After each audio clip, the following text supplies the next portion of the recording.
Le parfum Terre de France, 100% des bénéfices au service de notre pays, présente Sud Radio Berkov dans tous ses états. Le face-à-face. Et nous sommes avec Daniel Rosenweg qui publie le livre noir des mutuelles et vous y allez fort puisque vous dites comment elles profitent de votre argent aux éditions Albin Michel. Bonjour. Bonjour. Oui, le livre, d'ailleurs, un livre très noir des mutuelles. Et effectivement, écoutez, auditeurs de Sud Radio, vous êtes tous, pratiquement tous, effectivement, avec une mutuelle. On le sait très bien, on connaît tout cela, la quasi-totalité des Français. Bon, il y a l'assurance maladie, il y a les sécu, il y a l'assurance obligatoire et l'assurance complémentaire. Et justement, ce complément, un sujet, un verbe, un complément, eh ben ce complément, eh ben il coûte très cher. Et je veux dire que votre livre, Daniel Rosenweg, il est il est très éclairant. Et je le recommande vraiment aux auditeurs de Sud Radio et à tout le monde, parce que voilà. On se dit très bien, on est là, formidable, on est remboursé, on a tous besoin, on le sait, et on n'a pas attendu le Covid pour ça, on a tous besoin de santé, de soins, etc. Et donc on a la Sécu, et puis il y a voilà le reste qui vous permet effectivement de réduire un peu tous ces frais. Mais comment ça se passe? Et vous dites, attention, et vous dites, il y a du gaspillage de façon extraordinaire. Il y a un business incroyable. Alors, je voudrais d'abord rappeler, au fond, Daniel Rosenweg, c'est quoi le rôle des mutuelles exactement? Alors, le rôle des complémentaires santé, qui est le terme exact, même si tout le monde parle de mutuelles, puisque historiquement, elles étaient sur la place et elles 1780 d'ailleurs. Voilà, à peu près. Ça s'appelait à l'époque, les sociétés de secours. D'accord. Et donc l'idée c'était de venir en aide aux ouvriers à l'époque en particulier qui, lorsqu'ils avaient un accident de la vie, un accident du travail, une blessure par ailleurs, etc., ne se retrouvaient du jour au lendemain sans ressources. Oui, et donc on a créé des pots communs comme ça dans lesquels on allait piocher pour aider justement ces personnes qui se retrouvaient en difficulté. Alors, justement, parlons des mutuelles d'aujourd'hui, enfin des mutuelles, des assurances complémentaires, vous avez raison. Au fond, on se dit, alors, tout Français, enfin pour parler de notre pays, mais a droit au remboursement de ses dépenses de santé. Et donc ça se passe d'un côté sur l'obligatoire et d'un autre côté sur le complémentaire. Alors ce complémentaire-là, au fond, comment ça s'articule? C'est ça parce que tout le monde, ça s'articule comment? Je veux dire, la proportion, est-ce qu'elle est tellement variable? Comment ça se passe? Alors, bon, vous avez le régime obligatoire, il y en a plusieurs, il y en a 7 en France, dont le principal est l'assurance maladie. Vous allez consommer des soins chez un dentiste, à l'hôpital, etc. L'assurance maladie vous rembourse en gros 79% du coût de la facture que vous avez générée.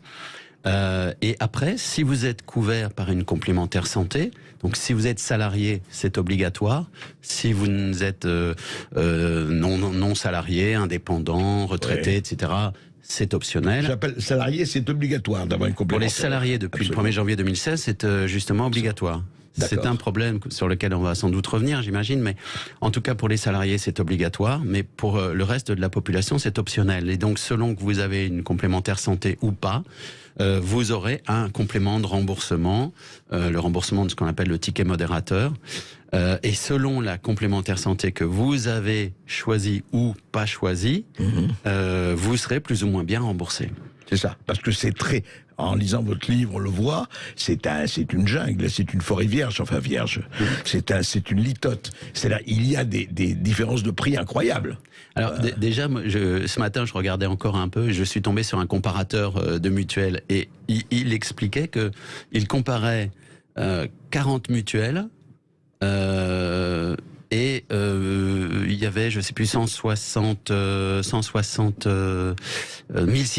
contrats. Et donc, ça faisait en gros 30 contrats par complémentaire santé. 30 contrats différents. Voilà, par complémentaire santé. Vous allez à la complémentaire X, elle va pouvoir vous proposer 30 contrats différents. Alors déjà, comprendre le contenu d'un contrat, c'est compliqué. Aller comparer 30 contrats entre eux, c'est mission impossible. Voilà. Donc c'est pour vous dire que c'est, comme vous dites, effectivement, c'est une jungle à la fois par le nombre d'acteurs, même s'ils ont été divisés par 5 depuis 20 ans, mais aujourd'hui on a 439 complémentaires santé en France. Non. Mais qui offrent toutes des produits on va le voir là aussi probablement, mais qui de plus en plus se ressemblent parce qu'ils sont de plus en plus encadrés. Mais on les habille pour qu'ils aient l'air différents. On va regarder tout cela, on va regarder vraiment ce grand, cirque qu'on peut dire, en tout cas ce Disneyland des complémentaires. Et c'est pas triste, vous verrez après les informations. Et c'est un parfait préambule à notre discussion qui portera sur les défaillances plus ou moins volontaires, vous allez le voir d'ailleurs, des mutuelles. Vous nous appelez au 0826 300 300. Le parfum Terre de France, 100% des bénéfices au service de notre pays, présente Sud Radio. Les Français parlent au français. Je n'aime pas la blanquette de veau. Je n'aime pas la blanquette de veau. Sud Radio Berkov dans tous ses états. Alors sur le papier, tout est pour le mieux dans le meilleur des mondes. La France a, comme on sait, enfin vous savez avant le Covid, maintenant on se pose des questions, le meilleur système de santé du monde. Et nous avons les complémentaires santé les plus admirables du monde et les plus effectives et les plus efficaces. Ah bon ? C'est pas ce que pense Daniel Rosenweg après une enquête très poussée sur les mutuelles, disons plutôt les complémentaires santé, je crois que c'est plus juste. Daniel Rosenweg vous le dit vous-même. Et puis vous dites, écoutez, vous parlez un peu des frais de gestion de ces complémentaires santé, parce qu'elles sont nombreux, 439, c'est bien ça, ce qui est quand même avec un certain nombre de contrats, on en a parlé. Et leurs frais de gestion, vous le dites dans votre livre, 8 milliards d'euros en 2020. 8 milliards d'euros, c'est quand même pas mal. Et vous vous dites carrément, ces complémentaires santé ne sont ni rentables, ni indispensables, et on pourrait s'en passer, ou presque, et on pourrait faire 10 milliards de marge de manœuvre. Vous dites, est-ce que vous n'avez pas un peu trop fort ? Vous voulez quoi, nettoyer au Karcher, ces mutuelles ? Bon, mais déjà, il faut aller à l'essentiel, on est d'accord. Alors quand vous dites qu'elles ne sont pas rentables, alors elles ne sont pas rentables pour nous, parce que quand on cotise 100 € hors taxe, on ne récupère au mieux que 79 €, et encore, ça peut descendre à 62 € quand ce sont les sociétés d'assurance privées. Donc elles peuvent être rentables. En revanche, pour elles, il n'est qu'à voir le trésor de guerre qu'elles se sont constituées au fil des années. Alors je ne sais pas si vous voulez qu'on ouvre une petite parenthèse, mais sinon on y reviendra tout à l'heure. Mais non, mais par exemple, sans nommer des noms, dites-nous des trésors de guerre de mutuelles importantes. C'est simple, en gros, il y a entre les institutions de prévoyance et les mutuelles historiques, c'est-à-dire je prends pas en compte les assurants, les sociétés d'assurance privée, parce que c'est très complexe d'identifier leur réserve prudentielle, on appelle ça comme ça. Bon, mais en santé, sur la santé, vous avez 27,6 milliards d'euros qui sont conservés à titre prudentiel par ces mutuelles et institutions de prévoyance en trésor de guerre. Et vous avez 50 de ces sociétés, entre guillemets, qui ont donc un trésor de guerre qui est 5 fois supérieur à ce qu'exige la réglementation. C'est-à-dire qu'elles pourraient très bien aller piocher dans leurs réserves en ce moment, alors que tout le monde est en train de tirer la langue, pour réduire les cotisations, améliorer les remboursements. Non, elles ne font rien de tout ça. Au contraire, elles nous annoncent 4 à 6% d'augmentation en 2022, selon les sources. Et même, il y a une fédération... Augmentation des cotisations. Des cotisations, oui. Il y a même une fédération indépendante des mutuelles qui dit que pour faire face aux difficultés, il va falloir augmenter de 7 à 10%. 7 à 10% de hausse, vous vous rendez compte ? Or, vous dites vous-même que pendant le Covid, justement, ils ont fait pas mal d'économies, puisque une partie du travail s'était arrêtée. C'est ça. Alors là, c'est pareil. Il y a un petit souci, c'est-à-dire que en octobre 2020, une première estimation des économies a été publiée par le ministère de la Santé. Alors on a parlé à l'époque de 2 milliards d'euros. 2 milliards d'euros. 2 milliards d'économies, c'est-à-dire de non-remboursement, parce que les gens n'allaient plus chez le médecin, ne se faisaient plus opérer, etc. En réalité, en mai 2021, le directeur de la Sécurité sociale qui était convoqué devant le Sénat a expliqué qu'on était plutôt à 2,5 milliards, voire plus, disait-il. Et 4 jours plus tard, vous aviez un conseiller de Monsieur Véran qui annonçait dans les Échos qu'en fait c'était 2,8 milliards. Mais évidemment, personne... 2,8 d'économie, mais personne ne parle de ça.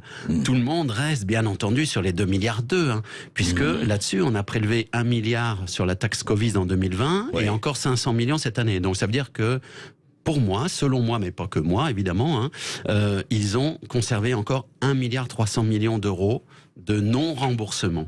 Alors qu'ils pourraient dire peut-être qu'on pourrait baisser certaines cotisations, etc. Enfin, voilà. par rapport alors après, ils vont vous dire, j'ai entendu ça, j'ai lu ça encore ce matin, on a aidé l'économie, on a investi dans la relance de l'économie, mais qui leur demande de relancer dans l'économie? C'est pas le job d'une mutuelle, d'une complémentaire santé, d'aller financer tel ou tel truc. Voilà. De la même manière que moi, j'attends pas de ma mutuelle qu'elle aille financer des courses à la voile, qu'elle aille financer des compétitions de ski, voyez, enfin, des stades, qu'elles achètent des stades. Ouais, voilà, vous savez, les arénas. Oui, mais alors ils peuvent dire c'est pour entretenir, justement, c'est des bons investissements pour nous. Sauf que ça ne se répercute pas pour nous citoyens. C'est ça. Alors, vous avez parlé tout à l'heure des frais de gestion. Ouais. Ça rentre dedans. Les frais de gestion, 8 milliards là-dedans. Dedans, vous avez donc le coût de la gestion de votre dossier. Ouais, normal. Ça, ok. Et puis, vous avez 3 milliards qui sont ce qu'on appelle des frais d'acquisition. C'est-à-dire une enveloppe qui sert à aller chercher des nouveaux clients. En réalité, ce ne sont pas des nouveaux clients, puisqu'en France, 95% des gens sont assurés.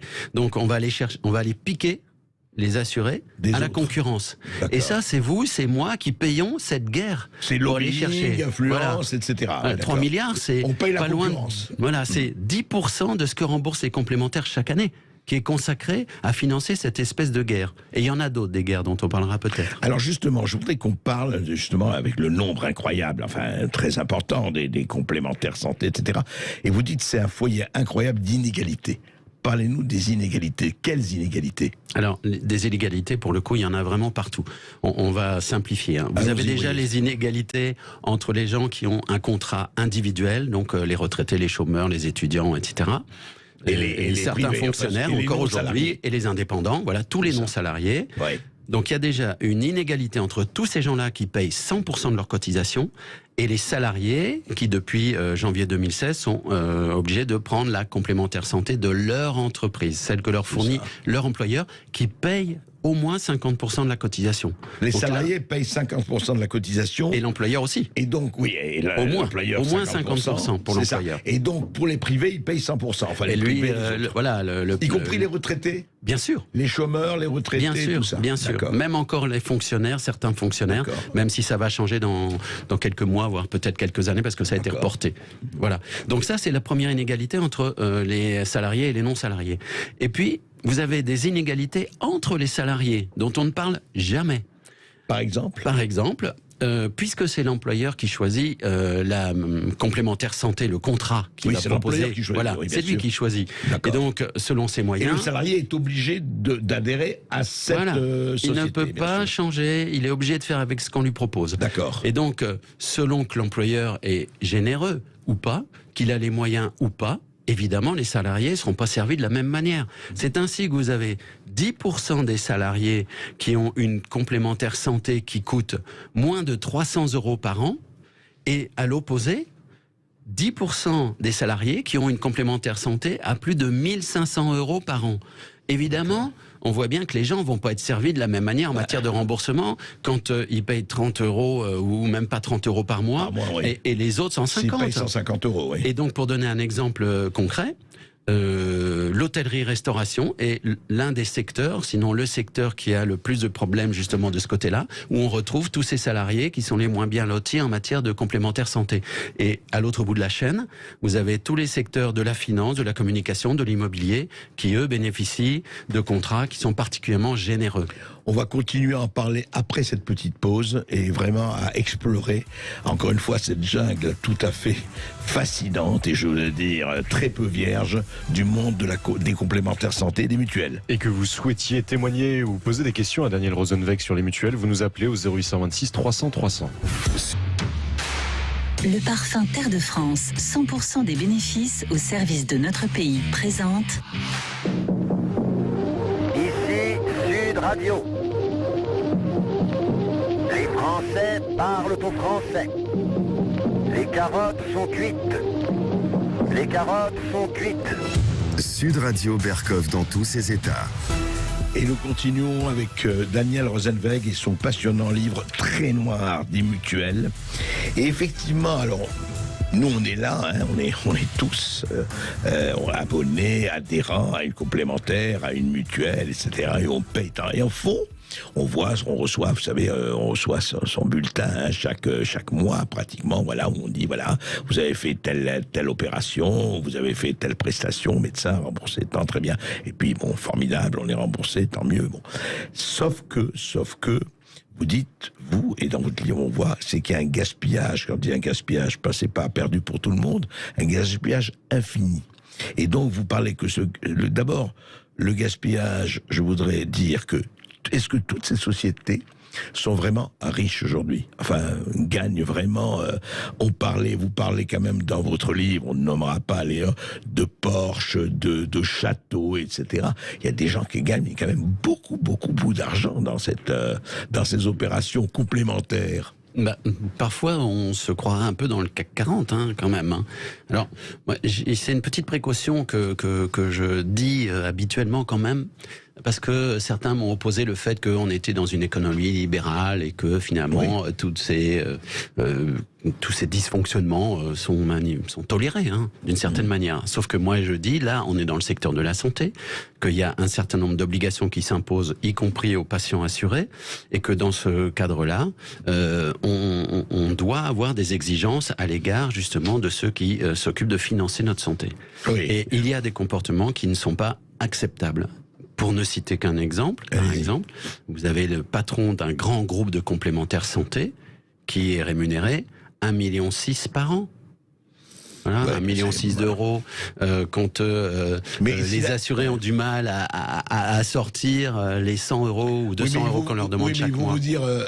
Ils vont vous dire, Daniel Rosenweg, oui, mais enfin, il a une responsabilité énorme, donc 150 000 euros par mois, effectivement, ça fait CAC 40, c'est vrai, mais vous pensez que, parce que c'est la santé, il ne devrait pas y avoir les mêmes tarifs, quoi?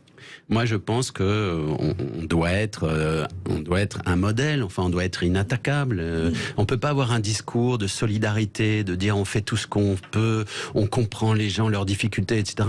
Et puis empocher 1,6 million discrètement chaque année. C'est pas possible. Et ces gens-là, en plus, il faut pas oublier, ils sont très entourés. Ils ont un nombre de directeurs qui est phénoménal. Et combien ils sont payés, les directeurs, vous le savez? Je vais vous dire, moi, ce que j'ai pu trouver à 500 000 euros par an chacun. Ouais, donc ça va. Et alors après, tous ces gens-là, ça c'est l'autre paradoxe que j'ai découvert, tous ces gens-là, on les retrouve sur la liste de la Légion d'honneur. Alors ça m'a scotché quand même, parce que je suis allé voir sur le site de la Légion d'honneur pourquoi on distribue la Légion d'honneur en France. En général, ce sont pour des actes exceptionnels, au service de la nation. Bon, bah, moi je m'excuse, mais quelqu'un qui est directeur général d'une complémentaire santé, il fait son job comme le patron d'une PME, comme l'ouvrier, comme le restaurateur là qui a beaucoup de mal aujourd'hui, ou le patron de discothèque. Lui, il a du mérite de continuer à travailler. Le patron d'une complémentaire santé, alors que ce sont des rentes, on ne peut pas ne pas payer sa complémentaire santé. Elle est où la performance de gestion? Moi, je m'excuse, personnellement, je ne la vois pas et je vois surtout pas qu'elle mérite une médaille. Et à votre avis, aujourd'hui, alors, cette gestion, pour vous, et vous le dites, elle est assez catastrophique. Elle est quand même génératrice de gaspillage. Et vous dites, on pourrait faire vraiment autrement. On pourrait faire quoi, alors ?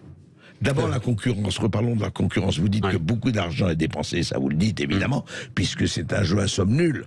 Si je vais décrocher, moi, complémentaire santé ou mutuelle, telle ou telle entreprise, il faut que je lobby, il faut que je fasse pression, etc. Le marché est fermé. Là, c'est pas un marché ouvert. Oui, mais c'est un paradoxe, justement, en économie libérale. Normalement, on nous dit que la concurrence, ça fait baisser les prix. Alors moi, qui ai suivi pendant un certain nombre d'années les télécoms, je vous confirme que quand Xavier Niel est entré dans le secteur des télécoms, il a bien fait baisser la facture de ses abonnés et des abonnés en général. En revanche, en santé, ça marche pas comme ça, parce que c'est un marché qui est fermé, qui est saturé. Et donc, qu'est-ce qui se passe ? Depuis 2016 en particulier, et l'obligation d'avoir une complémentaire santé en entreprise, tous les acteurs du secteur qui sont en forte concurrence depuis notamment 1989 et la loi E20 sur laquelle on pourra revenir, eh bien, ils se battent pour entrer dans les entreprises et caser leur complémentaire santé. Mais pas que. la complémentaire santé, c'est un vrai cheval de Troie. Une fois que vous êtes dans l'entreprise, que vous avez casé, entre guillemets, vos contrats santé, Oui. c'est facile après de caser des contrats prévoyance, d'assurance vie, des choses comme ça. Beaucoup plus rentables. C'est pour ça qu'ils se battent. Et ils se battent à tel point qu'ils font du dumping. Alors, normalement, en France, le dumping, c'est interdit. On n'a pas le droit de vendre à perte. D'accord ? Et la preuve, c'est que l'adresse, donc qui est le service des statistiques des ministères sociaux, Oui. a constaté que sur les contrats collectifs, les complémentaires santé ont perdu en 2019 740 millions d'euros. Ah oui. Ouais. Et comment ils sont financés, ces 740 millions d'euros, André, d'après vous ? Eh bien, je vais vous le dire, ils sont financés par vous, indépendants, les retraités, tous ces gens qui sont en assuré individuel, auxquels on fait payer le prix fer. Pour eux, pour les salariés. Ils payent, ils compensent le dumping, la perte d'argent. 740 millions perdus sur les contrats collectifs, 1,2 milliard gagnés sur les contrats individuels. Ce qu'on matraque à longueur d'année et chaque année un peu plus. Oui, c'est intéressant. Au nom de l'égalité, bien sûr, et de la solidarité. Oui, avec toujours, des beaux discours, et puis des beaux catalogues en papier glacé, etc. Oui, On vous dit que tout va bien dans le meilleur des mondes. Et juste un mot, on va en parler évidemment avec les auditeurs du Sud Radio, là, tout de suite. Mais juste un mot, vous dites, mais je voudrais lancer ça, les gens en discussion, vous dites tout ça, on peut vraiment changer le paysage en faisant une assurance complémentaire unique. Vous dites c'est possible, Ouais. Et c'est faisable. Absolument. En réalité, moi, je suis un peu embêté parce que les autorités, Olivier Véran, semblent vouloir un modèle avec une super sécu ou la grande sécu, hein, comme on dit, c'est-à-dire que tous les remboursements ou la grande majorité des remboursements reviendraient à l'assurance maladie, pour pas dire son nom. Ouais. Moi, je pense que c'est une erreur politique et une erreur économique. C'est une erreur politique, pourquoi ? Parce qu'on voit déjà dans les discours que le reproche qui est fait à ce système-là, c'est de dire étatisation. Alors là, étatisation, c'est un gros mot en France, alors que l'assurance maladie, elle fait très bien son job avec les moyens qu'on lui accorde. Hein. Mais aujourd'hui, elle rembourse tous les professionnels de santé en moins de 7 jours et les assurés en moins de 7 jours. Donc c'est quand même pas mal. Donc moi, ce que je dis, et ensuite, pardon, je finis sur ce volet-là, si vous confiez tout à l'assurance maladie, vous prenez le risque qu'au gré des changements politiques, eh bien, cette assurance maladie, elle réduise. Alors, quand c'est la droite qui est au pouvoir, en général, on réduit les remboursements aux assurés. Quand c'est la gauche qui est au pouvoir, on réduit les remboursements aux professionnels de santé. Vous voyez, et d'année en année, comme ça, on réduit tous les remboursements de tout le monde. Oui, c'est-à-dire que ça devient quand même une variable d'ajustement politique. Voilà. Et donc c'est pour ça que c'est pour ça que moi je préconise un garde-fou. Et ce garde-fou, il existe déjà. Ça s'appelle le régime local d'Alsace-Moselle, qui est hérité de Bismarck en Allemagne, vous voyez, des années 1870. Et c'est un régime que les Alsaciens et les Mosellans ont voulu conserver parce qu'il est plus avantageux. Qu'ils conservent toujours aujourd'hui. Et qu'ils ont toujours, oui, bien sûr. Il aurait dû disparaître. C'était ce qui était prévu au départ. C'est ça qui est rigolo. Au fur et à mesure que l'assurance maladie se serait hissée à son niveau de prestation, de bonne prestation. Or, l'assurance maladie n'y est jamais arrivée. En gros, elle va rembourser sur plein de prestations 70%. Le régime local d'Alsace-Moselle, il rembourse 90%. Voilà. Alors, il y a des choses qui remboursent les pas. Les Alsaciens et les Mosellans, bravo. On va en parler de cela. Vous savez ce que c'est ? Alors, André, les frais de gestion, on en a parlé tout à l'heure. Hein. Bon, pour les complémentaires santé, en moyenne, c'est 20%. Vous savez combien c'est les frais de gestion du régime d'Alsace-Moselle ? 1%. 1%. Parce que ils ont très très peu de personnel, mais vraiment très peu, parce que c'est pas nécessaire. Il faut juste une équipe pour prendre des décisions. Faut pas être pléthorique, Et c'est les URSSAF qui vont chercher les cotisations, comme elles vont chercher toutes les autres cotisations, vous voyez. Donc c'est facile, on fait des économies d'échelle phénoménales, et ces 20%, c'est les assurés qui les récupèrent. Et ben voilà le modèle alsaco-mosellan. On va en parler. Et on va en parler. Vous allez prendre la parole tout de suite. Vous nous appelez au 0826 300 300. Ici Sud Radio. Les Français parlent au français. Je n'aime pas la blanquette de veau. Je n'aime pas la blanquette de veau. Sud Radio Berkov dans tous ses états. Et nous sommes toujours avec Daniel Rosenweg pour le livre Très noir des mutuelles. Et nous sommes aussi avec Elliot qui nous appelle de Moissac. Bonjour Elliot. Oui, bonjour Elliot. Oui, bonjour. Je suis en train d'écouter votre émission qui est très intéressante. Merci. Dites-moi. Je voulais juste apporter mon vécu, donc je voulais juste vous dire que pour moi personnellement, je pense qu'il y a des milliers de gens qui sont dans ma situation. je trouve que c'est du vol, du racket autorisé. Alors, je m'explique. J'ai eu une mutuelle depuis, ça fait plus de 20 ans, une mutuelle interprofessionnelle que j'ai gardée parce que c'était individuel et familial, donc ça m'a couvert moi, ma femme et mes enfants. D'accord. Donc j'ai toujours gardé cette mutuelle.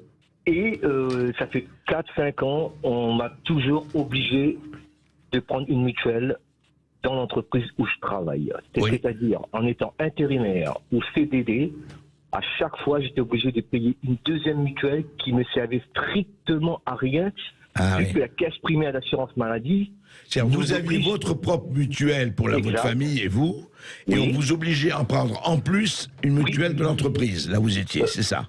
C'est ça, en sachant que les boîtes d'intérim jouent le jeu au maximum, et puis bon, les entreprises aussi. D'accord. Donc ça voudrait dire que pendant 3-4 ans, moi, ma femme a payé 3 mutuelles. Parce que votre femme était aussi dans une entreprise, elle payait la mutuelle de son entreprise. D'accord, en fait, je comprends. Il faut bien comprendre qu'il y a des milliers de gens qui sont dans notre situation, c'est-à-dire ayant des enfants, ayant une mutuelle qu'on a gardée. Et en plus, comme on est dans un système un peu précaire, on a un certain âge, donc on travaille dans pour un CDD ou des boîtes d'intérim. Je comprends. Et les boîtes d'intérim maintenant nous obligent, et même les entreprises nous obligent, je suis bien obligé. Et ça se fait presque automatiquement. Donc vous faites effectivement 3 mutuelles pour vous. Alors oui, et Elliot, le cas d'Elliot est intéressant, Michel Rosenberg. Oui. Daniel, pardon. Bonjour Elliot. En fait, vous êtes dans une situation qui est totalement illégale. La double affiliation, c'est un système qui est interdit. Une fois que vous êtes affilié à une complémentaire santé, ça doit suffire. Et donc, il faut que vous vous tourniez vers soit votre employeur en tant qu'intérimaire, soit peut-être l'entreprise, mais c'est écrit noir sur blanc, la double affiliation, c'est interdit. Voilà. C'est ce que je me suis dit, je m'en doute, mais arrivé à un stade, je vous le cache pas, ils le font presque automatiquement. Parce que vous comprendrez que nous on est dans un système précaire, on change de boîte. Vous voulez dire, attendez, Elliot, ce que vous voulez dire quand même en soi, vous dites que si vous refusez, vous avez l'impression qu'il vous dit on vous prend pas à ce moment-là, c'est ça, quelque part. Ça veut dire que on vous lance une fois, 2 fois, et 3 fois on vous envoie le papier à signer. Est-ce qu'ils peuvent jouer, enfin, comme justement situation d'intérimaire, etc., est-ce que les employeurs peuvent un peu jouer là-dessus? Et bien sûr, bien sûr que ça peut jouer. Oui, mais je comprends bien. Mais c'est illégal. Oui, mais voyez, Elliot, il vous dit, enfin, Daniel Rosenberg vous dit que c'est illégal. Oui, bien sûr, je suis conseiller municipal, j'en suis très conscient que c'est illégal. Mais vous comprendrez que autant que moi, je peux avoir cette démarche, on va dire administrative à faire, que j'ai essayé de faire d'ailleurs. J'ai compris. Parce que vous comprendrez que la caisse primaire d'assurance maladie, eux, ils veulent un remboursement. C'est-à-dire, on envoie un remboursement à une mutuelle. Oui, bien sûr. Donc, on est bien d'accord. Donc, en plus, je vous confirme qu'il y a des sociétés qui vous vendent comme quoi vous pourrez être remboursé 2 fois. Alors ça, c'est extraordinaire. Alors attendez, c'est possible ça soulève, juste Elliot, dans le livre, si vous avez le bon goût de le lire, je vais l'acheter. Vous trouverez 10 conseils en attendant ce que moi j'appelle le grand soir, c'est-à-dire le jour où on en finira avec ce système inégalitaire. Par exemple, j'explique que si vous êtes en CDD ou en contrat de mission jusqu'à 1 an, vous n'avez pas à souscrire la complémentaire santé de votre entreprise. Par exemple, vous voyez Voilà. Mais vous avez, pardonnez-moi, vous avez aussi beaucoup de complémentaires santé qui font de l'intox via souvent le service des ressources humaines de l'entreprise. Parce que c'est une autre inégalité qu'il y a entre les assurés. Vous avez des complémentaires qui imposent dans leur contrat que toute la famille, par exemple les ayants droit, soit assurée, couvert par ce contrat. Vous en avez d'autres qui disent aucun ayant droit associé à ce contrat. Et vous en avez qui disent, vous pouvez associer à ce contrat des ayants droit, vos enfants, votre épouse, etc. Fait différemment, et donc, déjà, ça, moi, je pense que ça devrait être encadré. Ça doit être comme ci ou comme ça. Mais ça peut pas être comme ci dans une entreprise, comme ça dans une autre entreprise. Et ensuite, ce dont on vous a peut-être parlé, c'est ce qu'on appelle les surcomplémentaires, qui est un autre scandale du moment.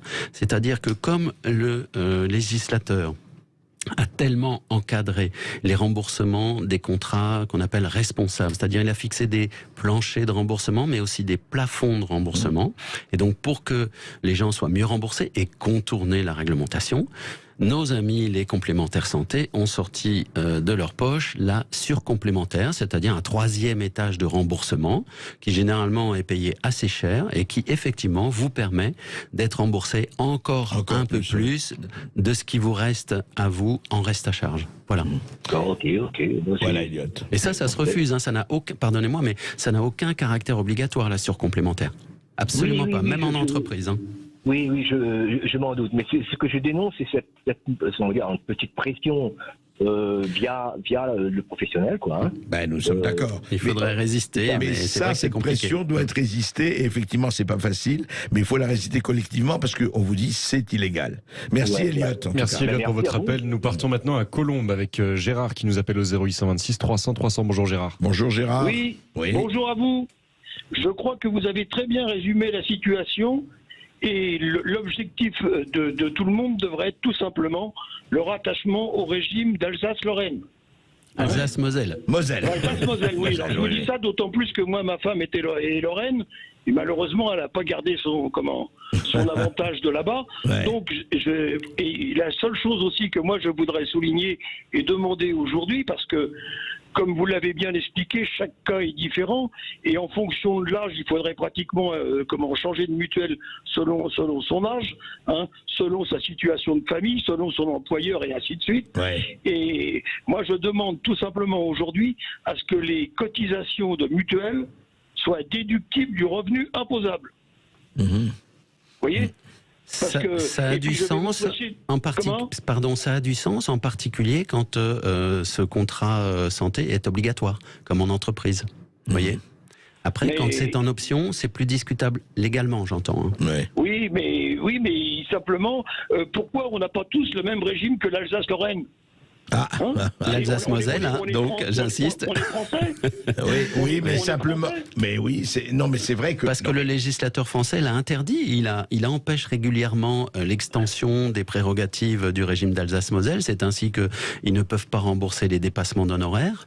Et un certain nombre de choses comme ça. Par exemple, quand elles sont en entreprise, dans cette région-là, les employeurs ne sont pas tenus de prendre en charge 50% de la cotisation. Voilà. Ah, donc il y a quand même des avantages de l'autre côté, du côté français. Les avantages, en fait, on va les résumer comme ça, c'est-à-dire que, de fait, puisqu'il y a ces contraintes-là, la plupart des habitants de la région Alsace-Moselle ont une surcomplémentaire, d'accord ? C'est ça, ouais. Et même avec la surcomplémentaire, les études montrent que le coût final est de 20% inférieur dans cette région-là que dans le reste de la France. Même avec la surcomplémentaire. Même avec la surcomplémentaire. Et pourquoi ça existe comme ça ? C'est justement parce que les surcomplémentaires sont vendus par les complémentaires santé que sont les mutuelles, les institutions de prévoyance et assureurs privés, et que donc ils préservent leur champ.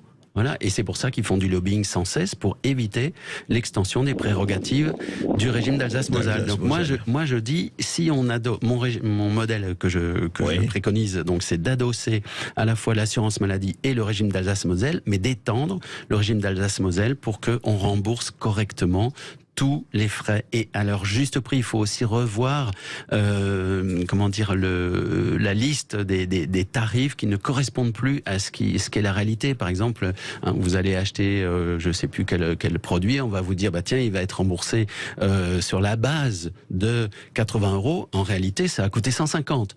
Mais on va calculer votre remboursement sur la base de 80 €. Et puis il y a les déremboursements en permanence. Il y a tout ça. Donc il faut bien rémunérer tout le monde. Moi, je préconise de créer un bouclier social, c'est-à-dire que il faut que les gens n'aient pas un reste à charge supérieur à un seuil qu'il faut déterminer. En France, vous avez 1 pour 1000 patients qui se retrouvent avec des restes à charge supérieurs à 3 700 €. C'est quand même pas normal. Mais parce qu'il y a aussi des soins extrêmement lourds, vous le savez très bien. Oui, mais elle est où la solidarité d'antan ? Vous disiez tout à l'heure à quoi ça doit servir les complémentaires santé, comme je vous expliquais les sociétés de secours. C'était exactement ça, on était tous solidaires, c'est pour ça qu'on payait tous la même chose. Et voilà, en fait, c'est un peu la philosophie de la sécurité sociale, c'est-à-dire on paye en fonction de ses moyens, on reçoit en fonction de ses besoins. Et bien ça n'existe que à la sécurité sociale, et ça n'existe plus ou quasiment plus dans les complémentaires dans les santé. mutuelles ou complémentaires. Voilà. Ce que je veux juste préciser, c'est qu'il y a quelques complémentaires santé qui restent vertueuses, quand même. Hein. Oui. Mais il faudrait qu'on nous explique pourquoi certaines augmentent les contrats de 12% certaines années et d'autres ne les augmentent pas, alors qu'elles sont toutes dans le même environnement économique. Exact. Il y a un problème. Merci beaucoup Elliot et Gérard de nous avoir appelés. Vous continuez à nous appeler au 0826 300 300. On se retrouve dans un instant. Ici Sud Radio. Les Français parlent au français. Les carottes sont cuites. Les carottes sont cuites. Sud Radio Berkov dans tous ses états. Et visiblement, ce sujet des mutuelles vous passionne puisque vous êtes nombreux à nous appeler. Nous sommes avec Hachemi qui nous appelle de Paris. Bonjour Hachemi. Oui, bonjour Hachemi. Bonjour Monsieur Berkov, j'apprécie énormément ce que vous faites. Hein. Merci. Votre émission, elle est formidable. Merci. Formidable. Merci. C'est vraiment, ça redonne du beau au cœur. Je vous appelle parce que moi, je suis retraité avec ma femme. J'habite à Paris. Il se trouve que quand nous sommes partis en retraite avec ma femme, on a gardé la mutuelle de l'entreprise en fait. D'accord. C'est un groupe qui gère à la fois ma boîte à moi et la boîte de ma femme, et donc nous avons gardé la mutuelle. D'accord.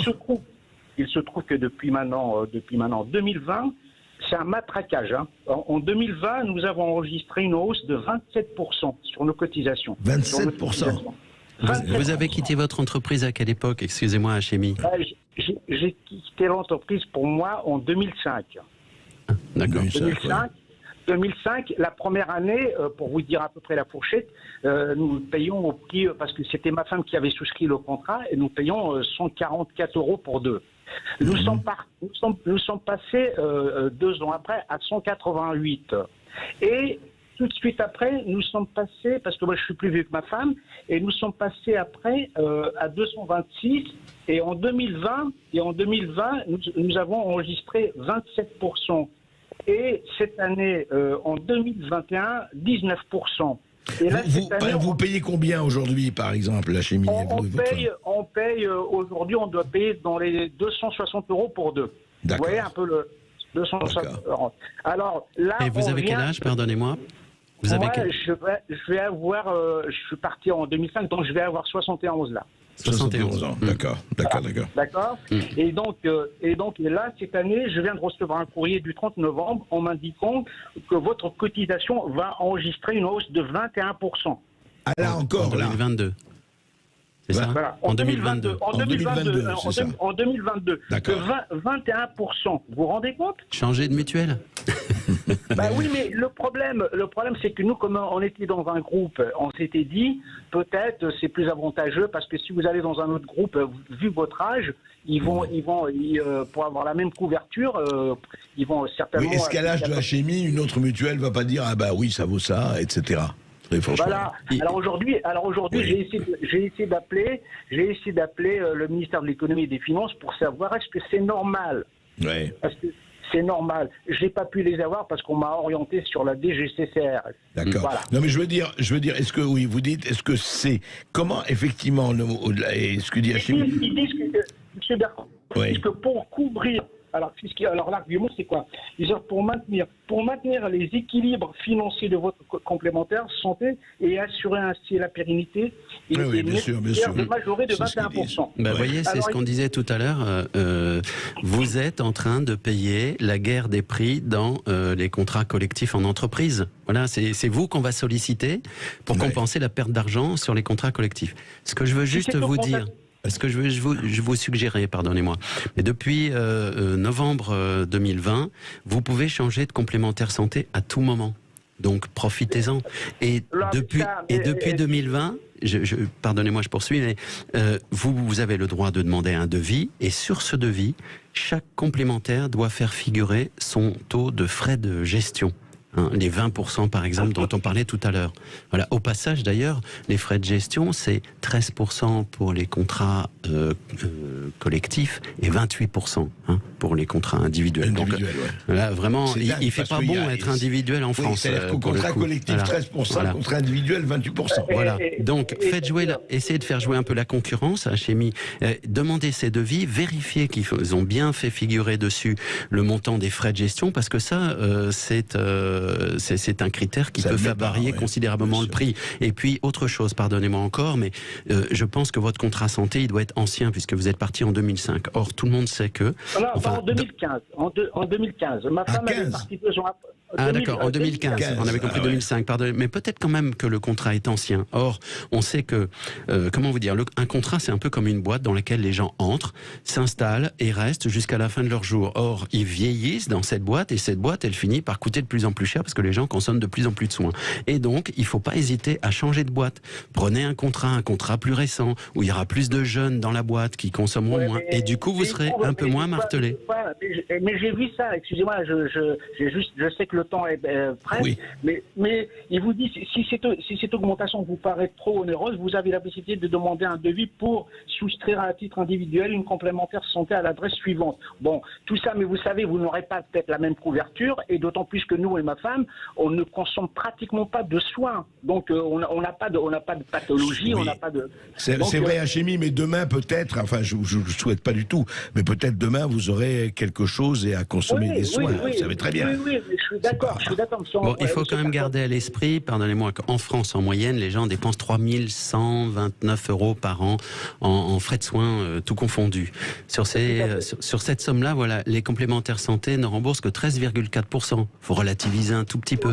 Et vous avez quand même 79% de la dépense qui est prise en charge par la sécurité sociale. Autrement dit, si vous arrivez un gros pépin, vous serez largement couvert. Il vous restera des choses. Mais donc, ne vous surassurez pas. Beaucoup de Français sont surassurés. Le marché français est le premier marché en Europe en matière d'assurance santé. Ça pose question quand même. Merci à Chemie pour votre appel. Et un dernier appel, puisque nous sommes avec Jean-Claude qui nous appelle. Bonjour Jean-Claude. Oui, bonjour Jean-Claude. Bonjour. On vous écoute Jean-Claude. Oui, alors je suis très heureux, Monsieur Bercoff, de pouvoir échanger avec vous. Le haut-parleur. Jean-Claude, enlevez le haut-parleur ou enlevez la radio à côté. Non. Ah bon, alors, allez-y. Parce qu'il y a un écho. Oui, bon. Oui, je suis très heureux de pouvoir échanger avec vous, Monsieur Bercoff.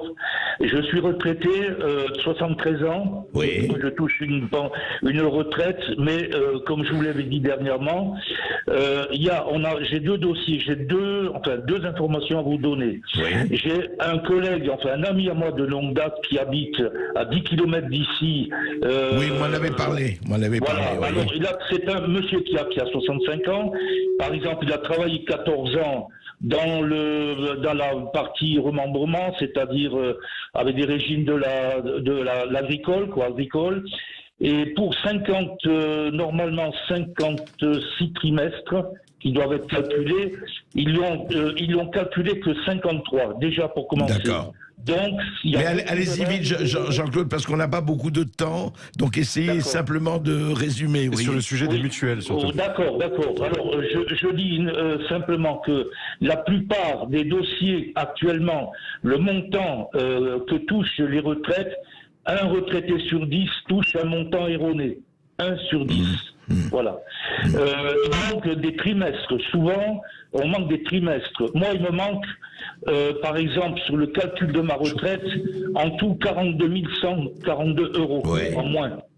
Alors, on m'a répondu qu'effectivement, la pension des revenus... Oui, simplement, écoutez, Jean-Claude, je suis ravi de vous entendre, et vous savez, à chaque fois, là, on est quand même sur l'histoire des mutuelles et pas sur l'histoire de retraite. Malheureusement, donc, on ne peut pas... Ça, je préférais que vous nous rappeliez, nous allons faire plusieurs émissions sur le retraite, et que vous appelez à ce moment-là, parce que là, on est vraiment sur le sujet des mutuelles, et c'est autre chose que l'histoire des trimestres, vous voyez ce que je veux dire.